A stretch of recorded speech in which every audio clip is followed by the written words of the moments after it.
नमस्कार दोस्तों, आपको स्वागत है अपने YouTube चैनल BITM में।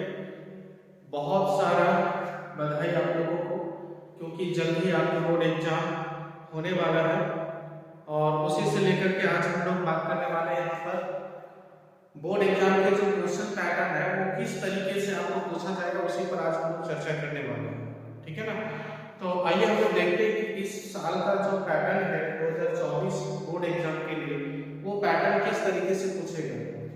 यहाँ देखिए, सरकार ने भी अजब किया हुआ है कि एग्जाम आने वाली है, मात्र 2 महीने से भी कम समय बचा हुआ और इस टाइम में पैटर्न को उसने बदल दिया है।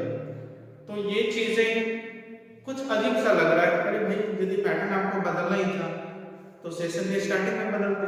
अब 2 महीने मान लीजिए, उससे भी कम समय बचा हुआ है आपका, और इस समय, ठीक है, इस समय आपका क्वेश्चन पैटर्न बदल चुका है। ये एक आश्चर्य की बात है ना? तो भाई, ये सरकार जो है, हमें कुछ अजीब सा लगता है, कुछ पल्ले ही नहीं पड़ता है कि आखिर ये कर क्या रही है। एक तरह से मुझे लगता है कि ये विद्यार्थी के भविष्य से खेल रहे हैं। ठीक है ना? तो चलिए, सरकार है वो कुछ भी करेगा, है ना, हम लोग तो उसमें ऑब्जेक्शन कर नहीं सकते, बट एक सलाह दे सकते हैं कि सर ऐसा ठीक नहीं, ये उचित नहीं।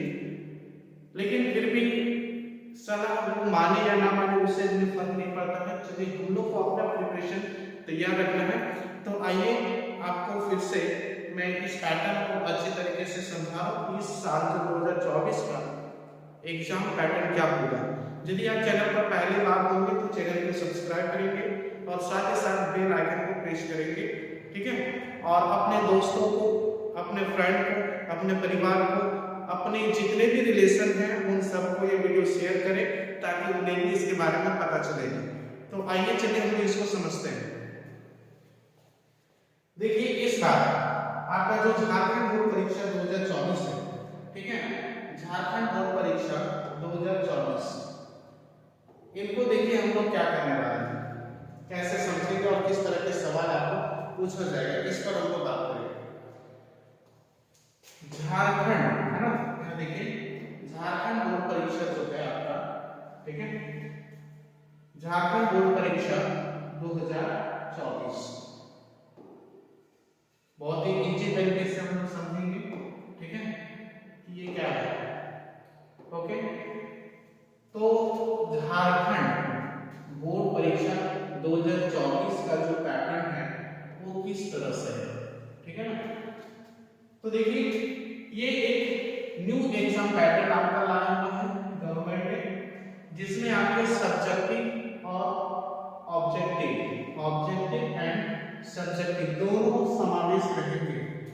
अब कुछ विद्यार्थी का ऐसा मानना है कि सर इस बार ऑप्शन रहेंगे या नहीं रहेंगे, ऑप्शन दिए जाएंगे कि नहीं दिए जाएंगे, कैसे क्वेश्चन आएगा, क्या पैटर्न रहेगा। तो इन सब के बारे में हम लोग यहाँ पर चर्चा करेंगे। आपका कोई कंफ्यूजन हम रहने नहीं देंगे, सारी चीजें मैं बारीकी से आपको बताने वाला हूँ। ठीक है? तो देखिए, सबसे पहले आपको समझना है कि ऑब्जेक्टिव भी और सब्जेक्टिव भी आता है। ठीक है ना?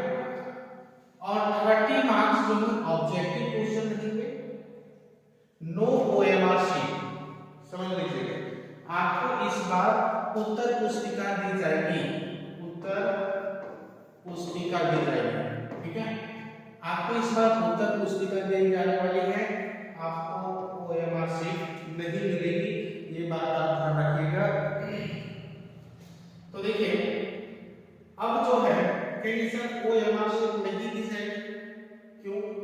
तो भाई, इसमें बहुत सारा लोचा है। ये लोचा क्या है भाई? तो देखिए, होता क्या है कि OMR शीट में ऐसे गोल गोल दे दिया आपको, 4 को करने। ठीक है, 4 ऑप्शन रहते हैं ना, तो 4 को गोल गोल करना है आपको। कोई भी एक जो है, जो आंसर होगा ABCD, है ना, ABCD ऐसे दिया हुआ रहता है। तो कोई विद्यार्थी ऐसे है इसको गोल करना कर दिया, ठीक है, थोड़ा बाहर निकल गया, तो ये गलत हो गया। ठीक है ना? कोई विद्यार्थी ऐसा है कि आधे रंग का, तो ये भी आपका गलत हो गया।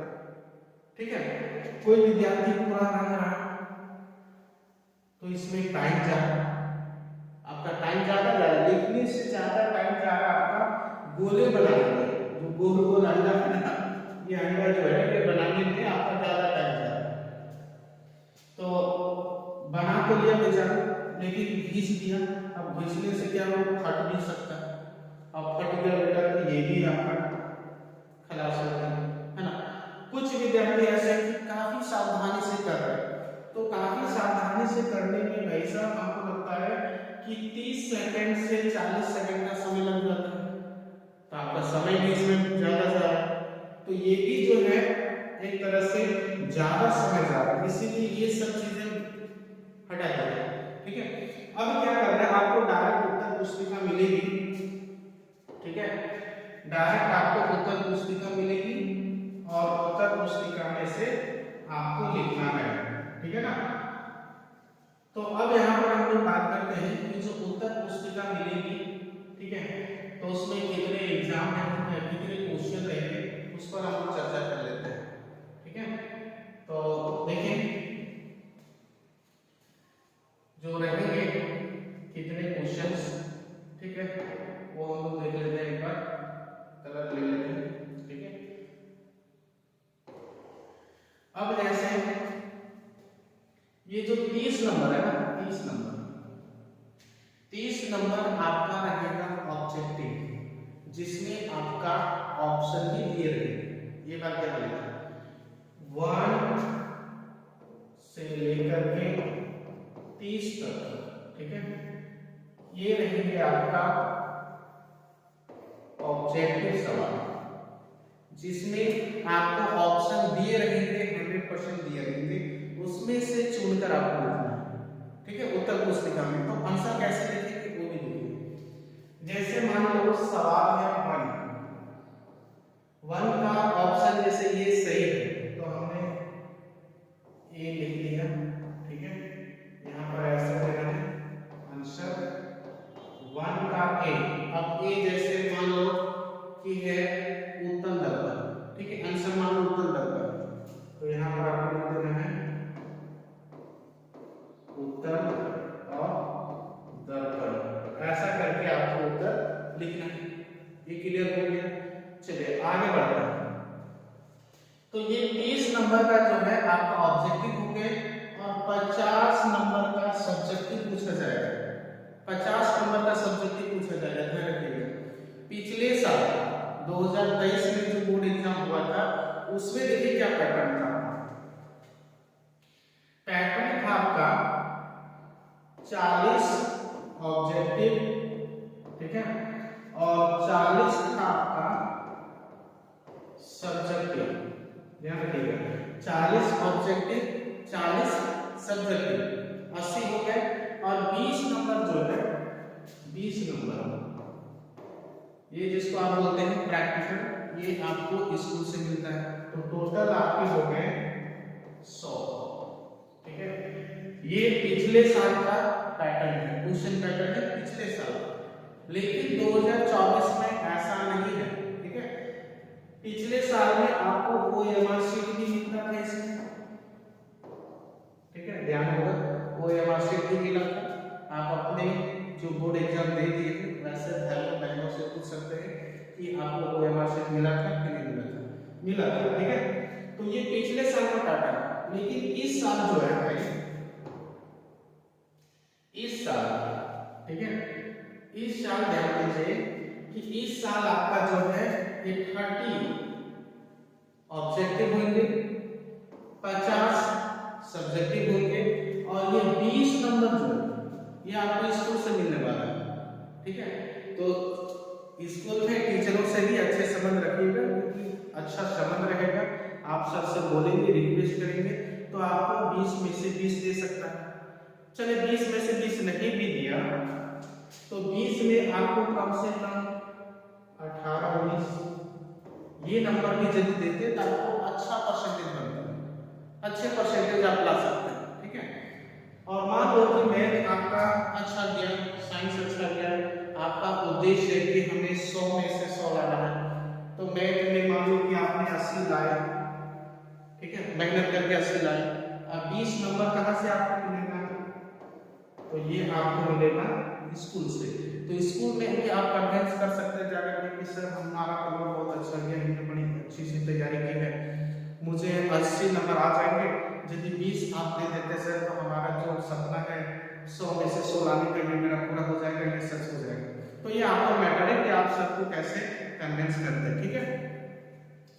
तो ये था आपका इस साल का पैटर्न, 30 ऑब्जेक्टिव, 50 सब्जेक्टिव और 20 नंबर ये प्रैक्टिकल मिलने वाला स्कूल की तरफ से। तो टोटल हो गया आपका 100 नंबर। तो इस बार भी आपको एग्जाम में 100 नंबर का पेपर रहेगा, वो एमआरसी नहीं रहेगी, 50 नंबर का सब्जेक्टिव रहेगा और 20 नंबर आपको विद्यालय से मिलेगा, ठीक है। ये हो गया क्लियर। अब सवाल आता है कि सर अब सब्जेक्टिव में किस टाइप के प्रश्न पूछे जाएंगे, कौन से सवाल कितने नंबर का रहेगा, ठीक है। तो टेंशन नहीं लीजिए, हम लोग वो भी आपको अभी बताने वाले हैं, ठीक है। और थोड़ा चैनल को जो है सब्सक्राइब कर दीजिए दोस्त, यदि सब्सक्राइब नहीं किए होंगे तो, ठीक है। और उन्हें शेयर भी करो, और ये पैटर्न जो है आपको सभी को भेजना है ताकि सभी लोगों को ये जानकारी मिल जाए, ठीक है ना। चलिए आगे बढ़ते हैं। देखिए इसके बाद आपका जो अगला है वो है आपका 50 मार्क्स का जो सब्जेक्टिव क्वेश्चन पूछे जाएंगे, उसमें क्वेश्चन कैसा कैसा रहेगा, ठीक है। तो 50 मार्क्स का है, ठीक है, ध्यान देंगे, जो 50 मार्क्स का है, 50 मार्क्स में कैसे सवाल पूछे जाएंगे, तो उसमें 3 तरह के सवाल आपको पूछे जाएंगे, 3 तरह के, ध्यान से देखिए 3 तरह के सवाल होंगे। पहला होगा ये अति लघु उत्तरीय प्रश्न, यानी कि अति लघु मतलब बहुत ही छोटा है ना, इसमें आपको 1 से 2 लाइन में उत्तर देंगे, 1 से 2 लाइन में। कोई विद्यार्थी चलो अच्छे तरह से जान रहा सवाल तो लिखते जा रहा भैया, आपको नंबर उतना ही देने वाला है, नंबर ज्यादा नहीं देगा। एग्जामिनर जब कॉपी जांच करेगा तो आपको जो अति लघु है उसको यदि लघु बना दिए तो भी आपको नंबर उतना ही देने वाला है, आपको नंबर ज्यादा नहीं मिलेगा, इसलिए आप समय को बर्बाद नहीं कीजिएगा, ठीक है। तो अति लघु उत्तरीय प्रश्न। दूसरा जो रहेगा लघु उत्तरीय प्रश्न, लघु उत्तरीय प्रश्न ये रहेंगे। तो लघु उत्तरीय प्रश्न जो है, ठीक है, लघु मतलब लंबा थोड़ा लिखना है, इसमें आपको मैंने बोला कि 1.5 से 2 लाइन होते हैं, इसमें आपको कम से कम 3-4 लाइन लिखनी है, ठीक है। अब आता है दीर्घ उत्तरीय, ये आपको 10 से 15 वाक्यों में लिखना है, 10 से 15 वाक्यों में लिखिए।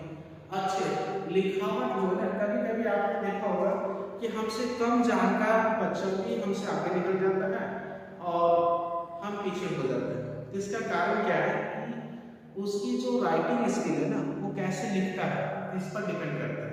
हो सकता है कि आपसे ज्यादा अच्छा राइटिंग है, उसका लिखने का तरीका अलग है, पॉइंट देने का तरीका अलग है, तो ये सारे मैटर जो है वो आपको पीछे छोड़ देता है और वो आपसे आगे चला जाता है, ठीक है। तो ये चीजें जो है आपको 10 से 15 वाक्य में लिख देना है। ये हो गया दीर्घ उत्तरीय प्रश्न। अब ये जो आप देख रहे हैं, ठीक है, ये जो नंबर हमने जोड़ा हुआ पिछले साल का रहा, पिछले साल जो अति लघु प्रश्न थे वो थे 5, 2-2 नंबर का था, तो हो गए 10 नंबर। लघु उत्तरीय प्रश्न जो पिछले साल पूछा गया था वो था आपका 5, 3 नंबर का हर सवाल था, हो गया 15। और दीर्घ उत्तरीय सवाल जो है वो पूछा गया था 3 और 5 नंबर का हर सवाल था, तो ये हो गया 15। अब ये टोटल जोड़िएगा तो हो जाता है 40, हो रहा है ना, 15, 15 और 10, ये कितना हो गया 40 नंबर हो गए, ठीक है। लेकिन इस बात को कहेंगे सर आपने तो यहाँ लिखा है कि 50 नंबर का पूछा जाएगा। तो ये 10 नंबर किधर से एडजस्टमेंट करेंगे? सवाल जाहिर है ना कि ये पिछले साल का है सब्जेक्ट 40, लेकिन इस बार 50 नंबर का जो है आपका सब्जेक्टिव होने वाला है। तो 10 नंबर जो है वो किस तरह के पूछ करेंगे, ये सवाल है। तो आइए देखते हैं। तो देखिए कि 10 नंबर कहाँ से और कैसे सेटल करेगा, वो चीजें ध्यान दीजिए, ठीक है। 10 नंबर ये जो है 50, ये 40 बनाएंगे क्योंकि पिछले साल का ये पैटर्न है, ठीक है। ये पिछले साल का पैटर्न है जो 40 नंबर है। लेकिन इस बार आपको 50 पूछने वाला है तो 40 में 50 हो गया। 10 नंबर कैसे सेटअप करेंगे? तो ये जो 10 नंबर है ना, तो मेरा जो एक्सपीरियंस कह रहा है, मेरा जो तजुर्बा है उससे आपको बता रहे कि हो सकता है कि इस बार एग्जामिनर जो है, बोर्ड जो है, आपको ये 10 नंबर 2, 3 और 5 इसमें मान लो एक सवाल आपको बढ़ा देंगे, इसमें एक सवाल बढ़ा देंगे, इसमें और एक सवाल बढ़ा देंगे इसमें। तो देखिए कैसे होता है। मान लीजिए 5 सवाल था तो 6 सवाल है, 6 गुणे 2 कितना होता है 12। इसमें एक सवाल यदि बढ़ाएगा, ठीक है, तो 5 का 6 यदि करेगा तो 6 दिया 18, ठीक है। और इसमें भी यदि एक सवाल बढ़ाएगा तो 4 5 बराबर 20, ठीक है। तो देखिए जोड़ेंगे 8 और 2 10, 2 3 4 और 1 5। ये टोटल जो है 50 नंबर, टोटल 50 नंबर जो है आपको इस बार सब्जेक्टिव में आएगा। और 50 नंबर की तैयारी भी करनी है और 30 नंबर ऑब्जेक्टिव भी करने हैं। तो टोटल हो गए 30 प्लस 50 और 20 नंबर जो प्रैक्टिकल का है, टोटल हो गए 100। ये 100 नंबर का आपका इस बार पूछा जाएगा, ठीक है। तो ये आपका क्लियर हो गया है ना। ये समझ आ गया कि आपको किस तरह के प्रश्न पूछेंगे और इसकी किस तरीके से तैयारी करनी है, ठीक है ना। कोई दिक्कत नहीं है, वीडियो को शेयर करना है, आपके फैमिली जितने भी हैं, आपके परिवार हैं, आपके दोस्त हैं, सबको शेयर करके बताएं कि आपको इस प्रकार के इस बार पैटर्न जो है पूछने वाला है। अब यहाँ क्या है, सवाल ये आता है कि सर क्या हमें 6 ही क्वेश्चन दिए जाएंगे? नहीं, आपको 8 क्वेश्चन दे सकते हैं, तो 8 में से 6 का जवाब देना है। इसमें भी 6 की जगह 7 दे दे, 8 दे दे, ठीक है, 9 दे दे, तो उसमें आपको 6 ही देना है। इसमें भी हो सकता है कि सवाल की संख्या 6 कर दे, तो 6 में से 4 का जवाब देना है। जितना जवाब देने कोई बोला जाए उतने ही जवाब देना, ठीक है। आप सारे क्वेश्चन जानते हैं, ठीक है, पता है मुझे, लेकिन सारे क्वेश्चन का आंसर नहीं लिखिएगा, क्योंकि सारे क्वेश्चन का आंसर लिखने से आपको कोई फायदा नहीं है। आपका टाइम जाएगा प्लस नंबर आपको नहीं मिलने वाला। और शुरू से वो 4 प्रश्न चेक करेंगे। अब हो सकता है कि पीछे जो आपने लिखा है वो सवाल सही है, ऊपर वाला गलत है, तो आपका नंबर माइनस होगा, सर तो नंबर काट लेंगे जांच करते समय, ठीक है। तो इसीलिए आपको जो अच्छी तरीके से जितने सवाल, मान लो कि यहाँ पर 6 सवाल पूछा गया, 6 सवाल में आपको 4 सवाल का जवाब देना है, मात्र 4। तो देख लेना है, समझ लेना है कि कौन सा सवाल हमें अच्छे तरीके से आ रहा है, उन्हीं का जवाब देना, ठीक है। बोर्ड एग्जाम का समय बहुत ही कम बचा हुआ है, बहुत ही कम, 2 महीने से भी कम है। आज देखिए 15 दिन गुजर चुका है, 15 दिन और 30 दिन का जनवरी, 31 दिन का, तो 31 और 15, ठीक है, 46 दिन हो गए और 4-5 दिन उधर, ठीक है। गिन करके मतलब समझो कि 50 दिन बचे हुए हैं। अब ये 50 दिनों में आपको अपना सपना जो है ना वो सच करके दिखाना है। एक शायर ने कहा था कि जो पानी से नहाता है वो लिबास बदलता है, जो पानी से नहाता है वो लिबास बदलता है, और जो पसीने से नहाता है वही दोस्त इतिहास बदलता है। ये बात को ध्यान रखिएगा। इसीलिए जो भी आपने किए, जितना खेला कूदा जो भी किए, वो सबको आप भूल जाइए और अब जो है 50 दिन इनको आप अच्छे से अपनी पढ़ाई में लगाइए, तैयारी में लगाएं, क्योंकि 10th class is the first step of our life. याद रखिएगा, 10th class is the first step of our life. यही 10 परीक्षा जो है आपकी रिजल्ट जो है आपके जीवन की पहली कदम होगी, और ये यदि आपने अच्छे से कर लिया तो सभी लोग आपको पसंद करेंगे। नहीं तो आज मान लीजिए कि आपका खराब रिजल्ट आया तो कोई आपको पसंद नहीं करेगा, ठीक है ना। इसीलिए अब की जो समय है उसको आप ध्यान से करें और अच्छे से प्रिपरेशन करें। BITM की ओर से आपको बेस्ट ऑफ लक। जय हिंद, जय भारत।